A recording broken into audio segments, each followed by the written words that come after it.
2012년 1월 압록강 얼음 위. 소아마비 아내를 등에 업고 5살 딸의 손을 잡았어요. 유나는 며칠 전 폐렴으로 쓰러졌어요. 입술이 파랗게 변했지만 북한 병원엔 약이 없었어요. 이대로 있으면 우리 딸이 죽습니다. 새벽 2시. 순찰 교대 시간은 단 5분. 실패하면 우리 가족 모두 끝이었어요. 그런데 압록강만 건너면 끝이 아니었어요. 중국 땅 2000km, 그리고 라오스 산악지대까지. 불가능해 보이는 여정. 그러나 가족을 위해 선택했어요. 안녕하십니까, 여러분. 전 국정원 북한 담당 K요원입니다. 지금부터 들려드릴 이야기는 공개 자료와 여러 증언을 바탕으로 재구성한 한 가족의 탈북 기록입니다. 끝까지 들으시면 그의 선택이 바로 납득될 것입니다. 이야기를 들으시는 동안 한 번도 자리를 뜰 수 없을 겁니다. 그럼 시작하겠습니다. 제 이름은 태운, 아내는 서령, 딸은 유나입니다. 함경북도 회령, 2011년 12월. 유나가 폐렴으로 쓰러진 밤이었어요. 밤새 기침을 하며 숨을 헐떡였고 입술이 파랗게 변했지요. 저는 유나를 안고 병원으로 뛰어갔어요. 그러나 의사는 고개를 저었어요. 약이 없습니다. 제가 할 수 있는 게 없어요. 저는 장마당을 뛰어다니며 중국산 해열제를 구했어요. 그 약값을 내기 위해 집에 있던 TV까지 팔았지요.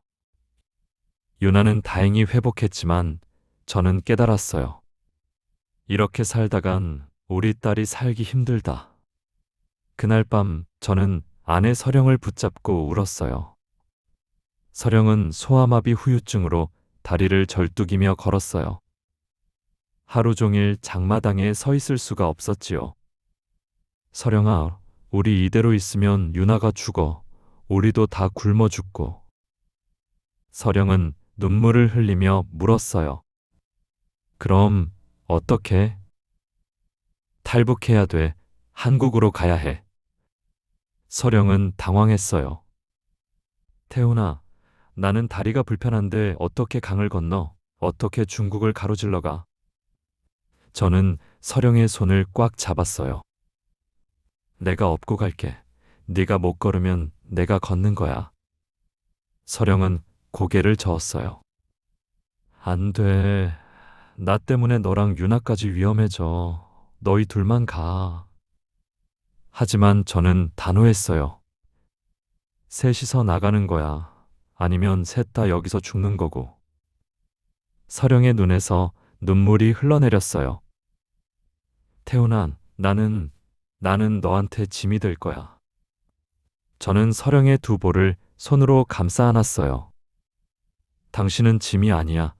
당신은 내가 지켜야 할 사람이야. 그날 밤 우리는 새벽까지 이야기했어요.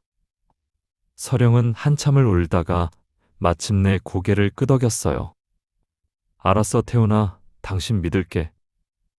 우리는 가족 모두 함께 탈북하기로 결심했어요.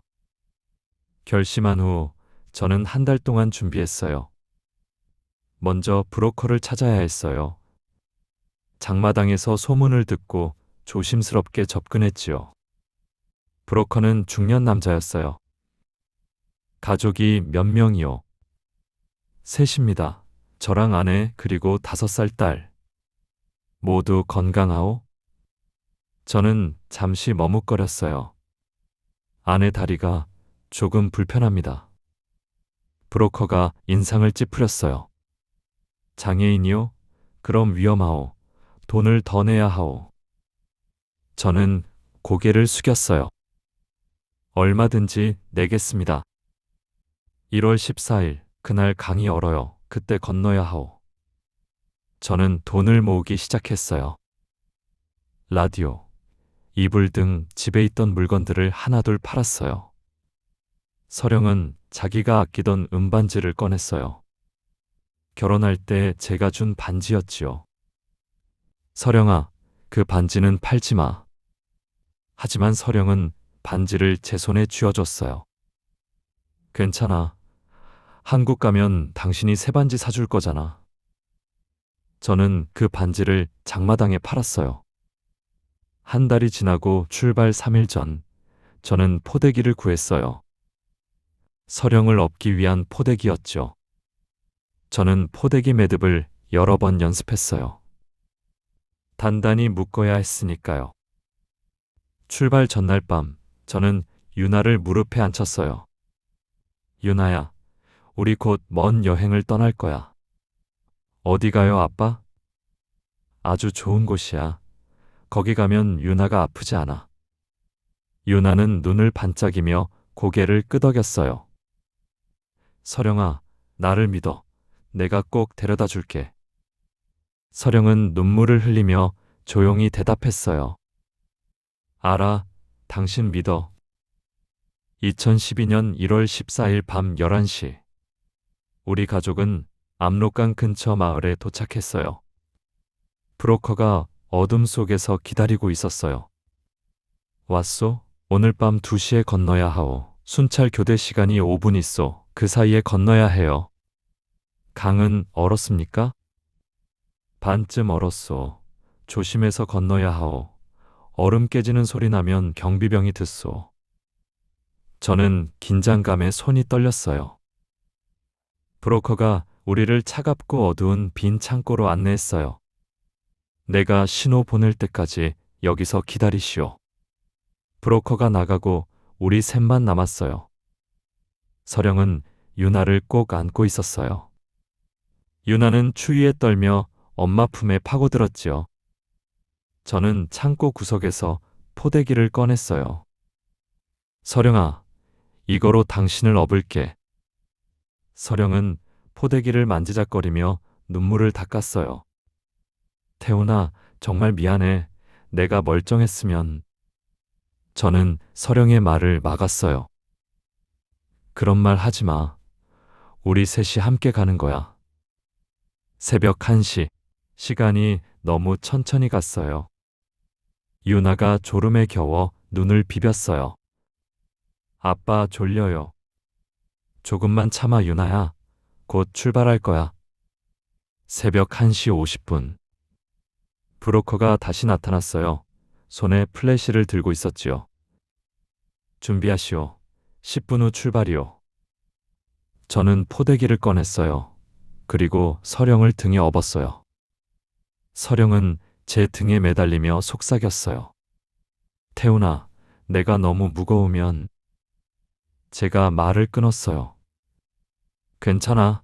당신은 깃털이야. 유나는 제 옆에 서서 조용히 눈물을 닦았어요. 저는 유나를 보며 말했어요. 유나야, 아빠 손 꼭 잡고 있어. 절대 놓으면 안 돼. 네, 아빠. 새벽 2시 정각. 브로커가 신호를 보냈어요. 지금이요, 가시오. 저는 서령을 업고 유나 손을 잡고 강둑으로 내려갔어요. 강물은 반쯤 얼어 있었어요. 어둠 속에서 얼음이 희미하게 빛났지요. 일부는 단단한 얼음이었지만 일부는 얇아서 금방이라도 깨질 것 같았어요.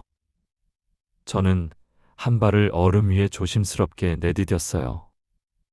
얼음이 삐걱거렸어요. 심장이 쿵쿵 뛰었지요.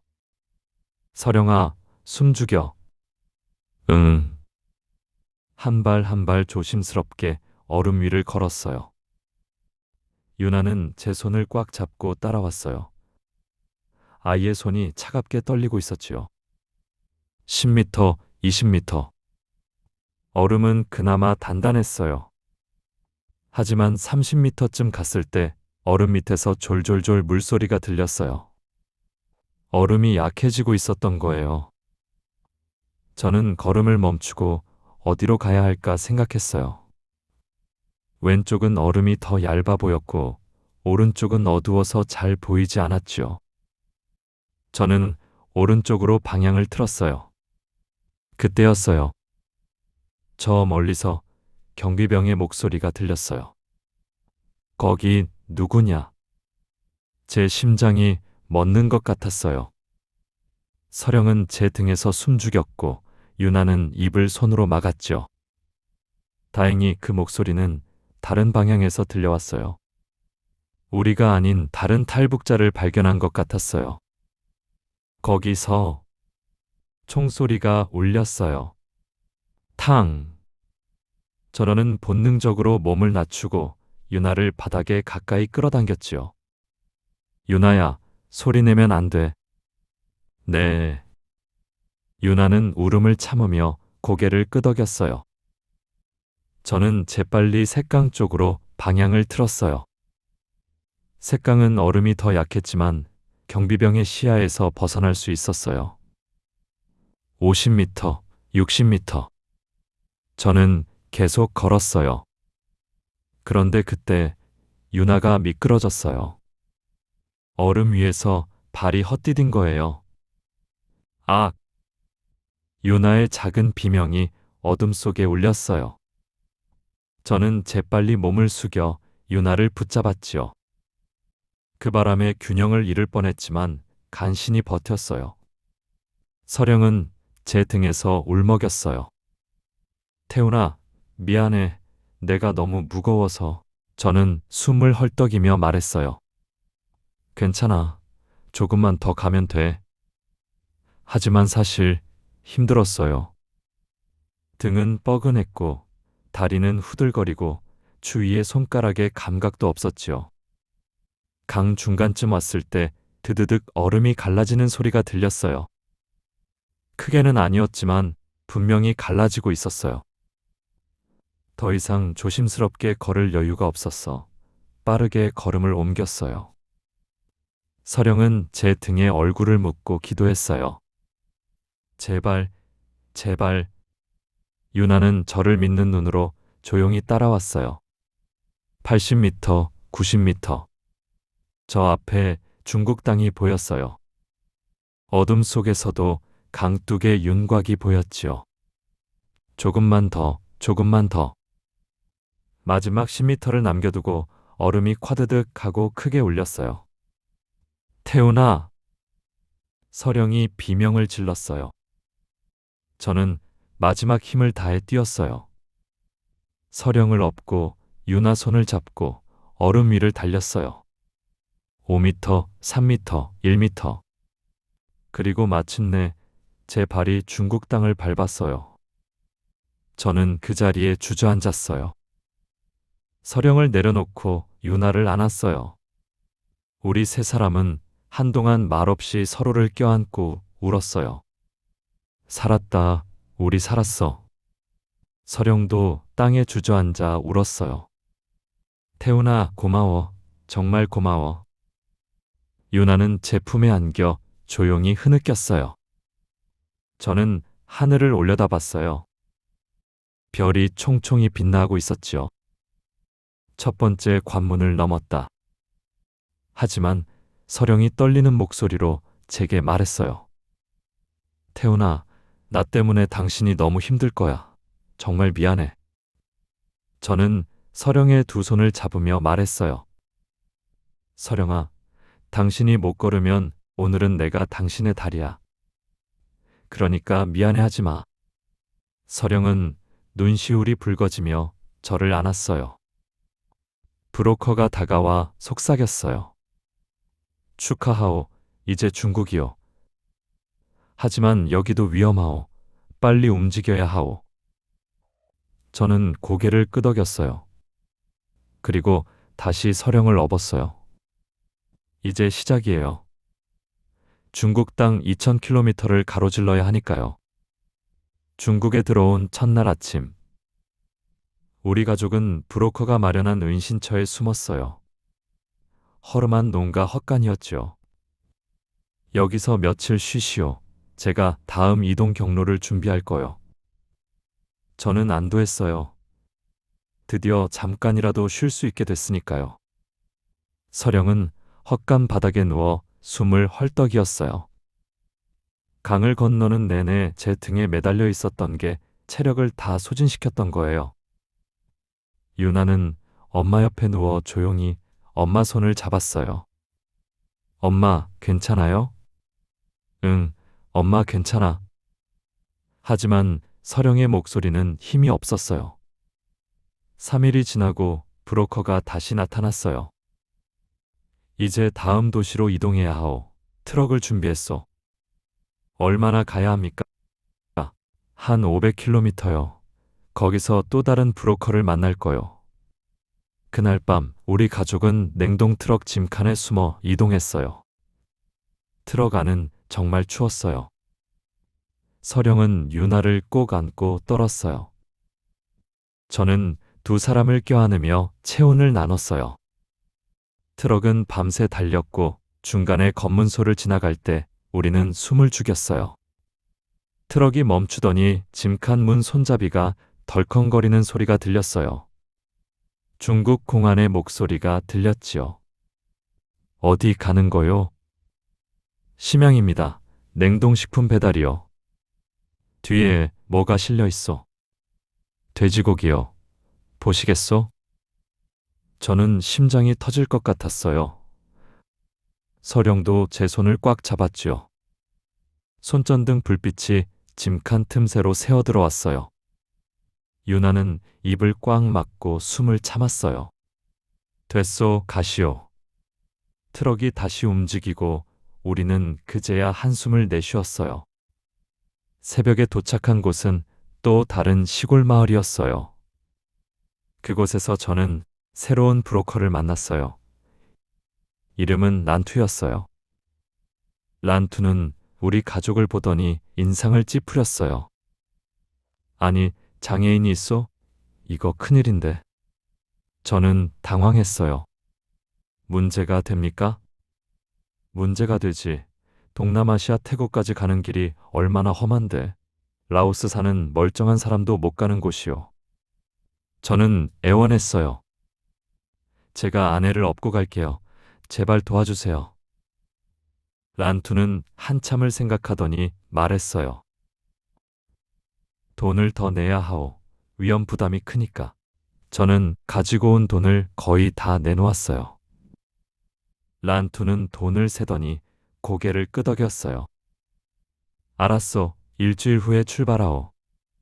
하지만 일주일이 지나도 란투는 나타나지 않았어요. 저는 불안해졌어요. 8일째, 9일째. 여전히 란투는 오지 않았죠. 10일째 되는 날, 저는 란투가 사는 곳을 찾아갔어요. 집은 비어 있었어요. 문은 잠겨 있고 아무도 없었지요. 이웃 사람에게 물었어요. 란투, 어디 갔어요? 모르겠네요. 며칠 전에 짐 싸서 어디 갔던데. 저는 그제야 깨달았어요. 돈만 받고 도망간 거야. 은신처로 돌아오는 길이었어요. 저는 골목을 걷고 있었지요. 그런데 한 남자가 검은 차를 타고 천천히 다가왔어요. 차가 제 옆에 멈추고 창문이 내려갔어요. 딸이 있소? 제 심장이 철렁했어요. 없습니다. 남자는 웃었어요. 하지만 그 웃음이 섬뜩했어요. 저는 뒤로 물러섰어요. 식은땀이 흘렀지요. 남자는 한참을 저를 쳐다보더니 차를 출발시켰어요. 저는 은신처로 뛰어갔어요. 은신처로 돌아왔을 때 서령은 제 표정을 보고 물었어요. 태훈아, 무슨 일이야? 서령아, 란투가 돈 들고 도망갔어. 그리고 방금 수상한 남자가 딸 이야기를 했어. 서령의 얼굴이 하얗게 질렸어요. 그럼 우리 이제 어떻게? 유나가 저를 올려다보며 물었어요. 아빠, 우리 한국 못 가요? 저는 유나를 안으며 말했어요. 아니야, 유나야. 아빠가 꼭 데려다 줄게. 하지만 속으로는 막막했어요. 다음 날, 저는 같은 은신처에 있던 다른 탈북자들에게 물어봤어요. 란투 말고 다른 방법은 없습니까? 한 탈북자가 말했어요. 라오스로 가는 산악 루트가 있습니다. 위험하지만 브로커 없이도 갈 수 있어요. 어떻게 가는데요? 산을 넘어가는 겁니다. 라오스 산악지대를 통과해서 태국 국경까지. 저는 잠시 생각했어요. 산을 넘는다, 서령을 업고. 산이 얼마나 험합니까? 아주 험합니다. 사람들이 중간에 많이 포기해요. 특히 장애인이 있으면. 그 사람은 말을 흐렸어요. 하지만 저는 다른 선택지가 없었어요. 어떻게 하면 됩니까? 라오스 산악 안내인을 소개해 드릴게요. 그렇게 저는 파딘을 만나게 됐어요. 파딘은 라오스 현지인으로 탈북자들을 태국 국경까지 안내하는 일을 했어요. 파딘은 우리 가족을 보더니 걱정스러운 표정을 지었어요. 아내분이 걷기 힘드시다고요? 네, 소아마비 후유증이 있어요. 산은 아주 험합니다. 비장애인도 중간에 포기하는 곳이에요. 각오하세요. 저는 단호하게 대답했어요. 각오했습니다. 제발 길만 보여주세요. 파디는 제 눈을 한참 보더니 말했어요. 당신 진짜 사랑하는군요. 알았어요. 제가 도와드리죠. 그렇지만 라오스 산에 들어가자 우리 가족은 그 자리에서 무너졌어요. 비가 오기 시작한 순간부터 걷는 게 아니라 버티는 일이 됐지요. 2012년 3월 초에 라오스 산악지대에 들어섰어요. 파딘이 앞장섰고 저는 서령을 등에 업고 뒤를 따랐어요. 유나는 제 옆에서 걸었지요. 산은 정말 험했어요. 길이라고 할 것도 없는 흙길, 가파른 경사, 그리고 끝없이 이어지는 정글. 나무 뿌리가 튀어나와 있고 돌이 여기저기 널려 있었어요. 첫날, 저는 3km를 걸었어요. 평소 같으면 1시간이면 갈 거리였지만 서령을 업으니 4시간이 걸렸어요. 등은 뻐근했고 다리는 후들거리고 숨은 턱까지 차올랐지요. 파딘이 중간에 쉬어가자고 했어요. 저는 서령을 내려놓고 바위에 앉았어요. 땀이 비오듯 흘렀지요. 서령은 제 옆에 앉아 미안해하는 표정을 지었어요. 태훈아, 내가 너무 무거워서. 괜찮아, 조금씩 가면 돼. 유나는 저보다 나았어요. 5살이라 몸이 가벼웠으니까요. 하지만 아이라서 쉽게 지쳤어요. 저는 유나를 안거나 손을 잡고 끌어올렸지요. 첫날 밤 우리는 산 중턱에서 잤어요. 파딘이 텐트를 쳤지만 바닥은 딱딱하고 추웠어요. 유나는 제 품에 안겨 잠들었고 서령은 제 옆에 누워 조용히 잠들었어요. 저는 잠이 오지 않았어요. 이틀째 되는 날 비가 내리기 시작했어요. 처음엔 가랑비였지만 점점 세게 내렸어요. 파딘이 말했어요. 비 오면 더 위험해요. 땅이 미끄러워져서 넘어지기 쉬워요. 하지만 멈출 수가 없었어요. 저는 비를 맞으며 계속 걸었어요.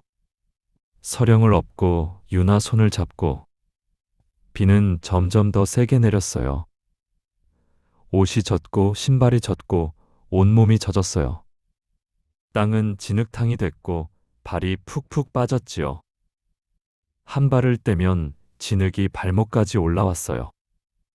그때 제 신발 밑창이 떨어져 나갔어요. 끈적끈적한 진흙에 밑창이 빠져버린 거예요. 저는 멈춰 섰어요. 서령아, 신발 밑창이 떨어졌어. 어떻게 태우나? 파딘이 뒤돌아봤어요. 계속 가야 해요. 여기서 멈추면 안 돼요. 저는 밑창 없는 신발로 계속 걸었어요. 발바닥에 돌이 박혔지만 멈출 수 없었지요. 서령아, 꽉 잡아. 응. 서령은 제 등에서 숨을 죽이며 꽉 붙잡고 있었어요. 유나는 제 손을 놓지 않으려고 온 힘을 다해 잡고 있었지요. 3시간을 그렇게 걸었어요. 마침내 파딘이 한 동굴을 발견했어요. 여기서 비 그칠 때까지 쉬어요. 우리는 동굴 안으로 들어갔어요. 어둡고 좁았지만 비는 피할 수 있었지요. 저는 서령과 유나를 동굴 안쪽에 앉혔어요. 그리고 젖은 옷을 짜냈어요. 추워요, 아빠. 유나가 떨며 말했어요. 저는 유나를 꼭 안아줬어요. 조금만 참아, 유나야. 아빠가 따뜻하게 해줄게. 서령도 떨고 있었어요. 입술이 파랗게 변했지요. 저는 서령도 안았어요. 우리 셋은 동굴 안에서 서로를 껴안고 체온을 나눴어요. 비는 밤새 내렸어요. 넷째 날, 물통이 거의 비었어요. 파딘이 말했어요. 물을 아껴 드세요. 다음 마을까지 하루 더 가야 해요. 저는 남은 물을 서령과 유나에게만 줬어요. 태훈아, 당신은? 난 괜찮아. 유나랑 당신이 먼저 마셔. 목이 말랐어요. 혀가 바짝 말라붙었지요. 하지만 저는 참았어요. 그날 오후, 서령의 상태가 악화됐어요. 계속된 이동과 비 때문에 체력이 완전히 고갈된 거예요. 서령은 걷지도 제대로 서지도 못했어요. 저는 서령을 내려놓고 물었어요. 서령아, 괜찮아? 서령은 숨을 헐떡이며 대답했어요. 태훈아, 나 너무 힘들어. 서령의 얼굴은 창백했어요. 입술은 바짝 말라 있었지요. 저는 남은 물을 서령에게 먹였어요. 조금만 쉬었다 가자. 하지만 30분을 쉬어도 서령은 일어서지 못했어요.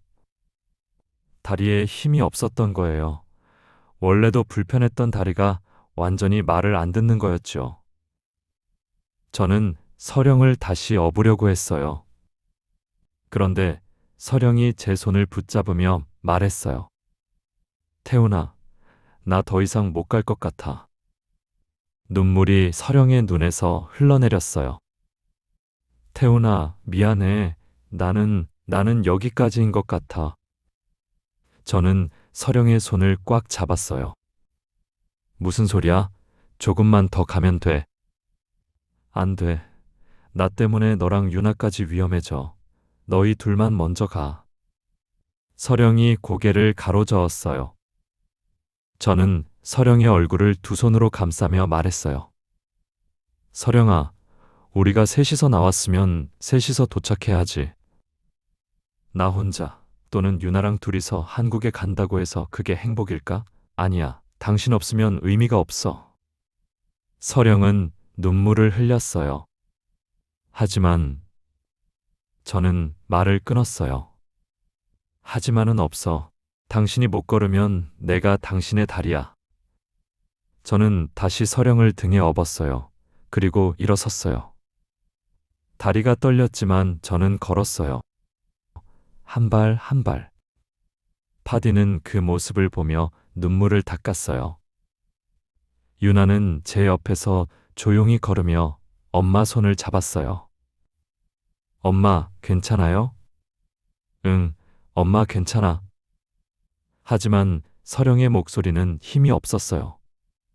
다섯째 날, 제 체력도 한계에 달했어요. 다리는 후들거렸고 어깨는 쑤시고 숨은 턱까지 차올랐지요. 등에 땀이 흥건히 젖었어요. 서령을 업은 어깨에서는 벗겨져 피가 났지요. 하지만 저는 멈추지 않았어요. 조금만 더 가면 돼. 파딘이 말했어요. 조금만 더 가면 태국 국경이에요. 5km 남았어요. 5km. 조금만 더. 하지만 그 5km가 너무 멀게 느껴졌어요. 1시간을 걸었어요. 2km를 갔지요. 2시간을 걸었어요. 3km를 갔어요. 그때 멀리서 개 짖는 소리가 들렸어요. 파딘이 긴장한 표정을 지었어요. 마을이 가까워요. 조심해야 해요. 개 짖는 소리가 점점 가까워졌어요. 저는 불안했어요. 우리를 쫓아오는 건가? 하지만 다행히 갯소리는 멀어졌어요. 3시간째 저는 한 언덕에서 멈췄어요. 다리에 힘이 풀려 더 이상 걸을 수가 없었어요. 저는 서령을 내려놓고 바닥에 주저앉았어요. 태훈아! 서령이 놀라서 제게 다가왔어요. 괜찮아. 조금만 쉬면 돼. 하지만 온몸이 떨렸어요. 시야가 흐려졌지요. 파딘이 다가와 물을 건넸어요. 물 드세요. 탈수 증상이에요. 저는 물을 벌컥벌컥 마셨어요.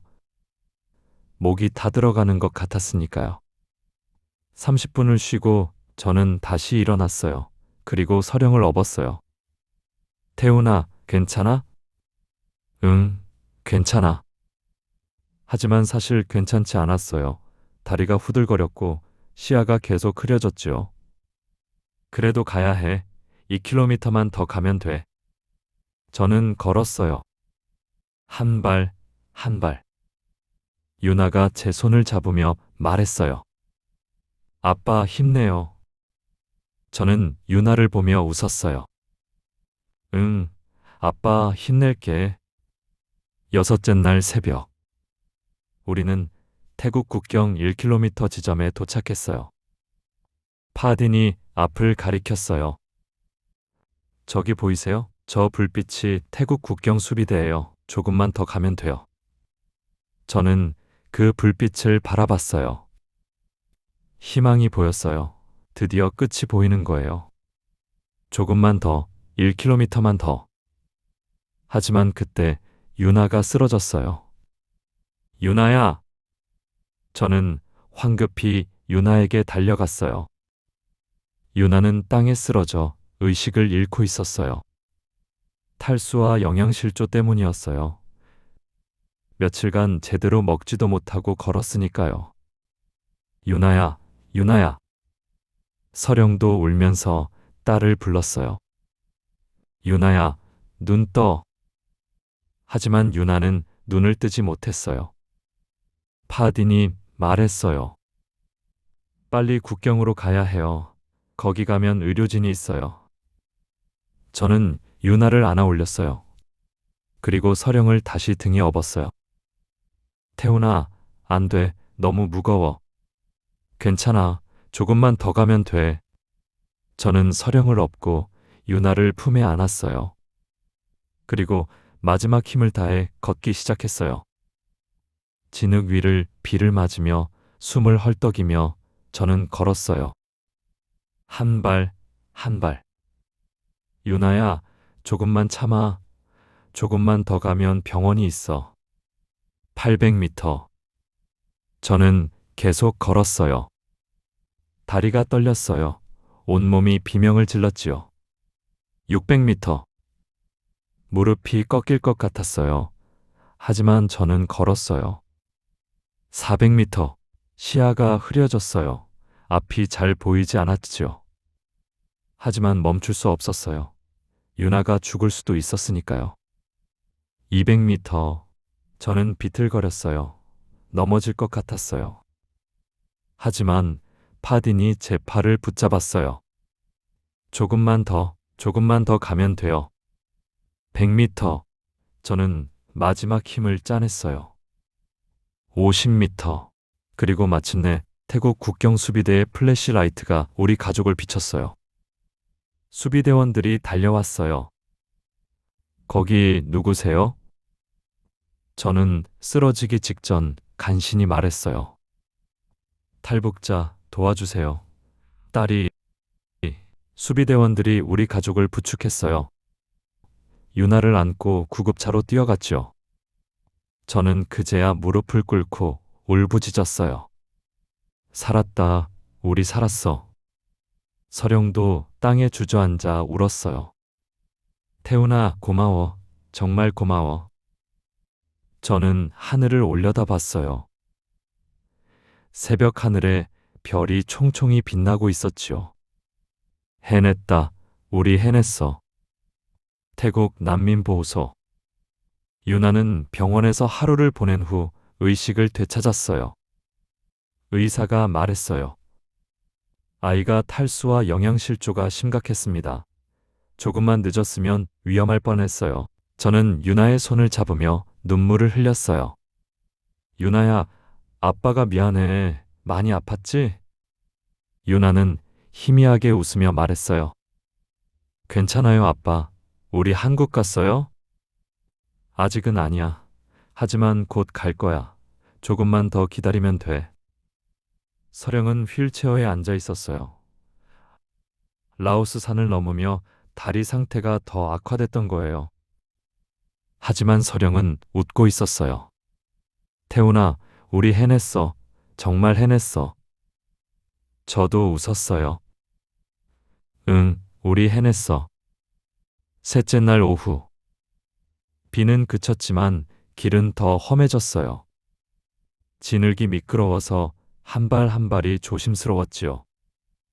우리는 한 언덕을 오르고 있었어요. 거의 기어 올라갈 만큼 경사가 가팔랐지요. 저는 나무 뿌리를 잡으며 한 발씩 올라갔어요. 그런데 발이 미끄러졌어요. 진흙 위에서 발이 헛디딘 거예요. 미끄러지면서 균형을 잃었어요. 서령을 업고 있던 상태에서 넘어진 거예요. 쾅! 저는 옆구리부터 땅에 부딪혔어요. 서령은 제 등에서 떨어져 나갔지요. 악! 서령이 비명을 질렀어요. 저는 재빨리 일어나 서령에게 달려갔어요. 서령아, 괜찮아? 서령은 진흙 속에 주저앉아 있었어요. 다행히 크게 다치진 않았지만 옷이 진흙투성이가 됐지요. 저도 무릎과 손바닥이 닳아 피가 났어요. 무릎에서 피가 흘렀고 손바닥이 쓰라렸어요. 파딘이 다가와 제 상처를 봤어요. 괜찮으세요? 네, 괜찮습니다. 파딘이 가방에서 약을 꺼내 제 상처에 발라줬어요. 조심하세요. 넘어지면 큰 부상을 입을 수 있어요. 저는 고개를 끄덕였어요. 서령은 울먹이며 말했어요. 태훈아, 나 때문에 당신이 다쳤어. 미안해. 저는 피가 나는 손을 닦으며 말했어요. 괜찮아. 이 정도는 아무것도 아니야. 파딘이 조용히 말했어요. 당신 정말 대단해요. 제가 본 사람 중 가장 강한 사람이에요. 저는 쓴웃음을 지었어요. 저는 다시 일어섰어요. 그리고 서령을 업었어요. 어깨가 벗겨져 피가 배어 나왔어요. 며칠간 같은 자리에 서령을 업으니 살이 벗겨진 거예요. 하지만 저는 걸었어요. 그때 유나가 말했어요. 아빠, 발이 아파요. 저는 유나를 내려다봤어요. 유나의 신발이 벗겨져 있었어요. 발 뒤꿈치에 피가 배어 나왔지요. 유나야, 조금만 참아. 아빠가 안아줄게. 저는 서령을 잠시 내려놓고 유나를 안아 올렸어요. 그리고 다시 서령을 업었어요. 파딘이 걱정스러운 얼굴로 물었어요. 괜찮으세요? 너무 무거울 텐데. 괜찮습니다. 조금만 더 가면 되죠? 네, 조금만 더 가면 됩니다. 저는 서령을 업고 유나를 안고 걸었어요.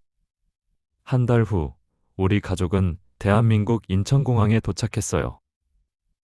비행기에서 내릴 때 저는 서령의 손을 꼭 잡았어요. 유나는 제 다른 손을 잡고 있었죠.